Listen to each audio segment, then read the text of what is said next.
প্রথমে একটা কাগজ নেবে, নিয়ে তোমরা এরকমভাবে কোনা দিক দিয়ে মুড়ে নেবে।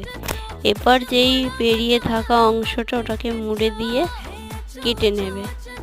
সুন্দরভাবে কাগজটা কেটে নেবে। কেটে নেওয়ার পর আবার একটা কোনার দিকটা এরকম মুড়ে নেবে। দেখো 4টে দিক তোমরা পেয়ে গেলে। এইবার ওই মাঝখানের দিকটা আঙুলটা রেখে দুদিকে দেখো পাখনার মতো আমরা করে নিচ্ছি। মাছের যে পাখনাটা হয় ওরকম করে নিলাম। এবার পাখনাগুলোকে দেখো লেজের মতো করে বের করবো আমরা কিভাবে।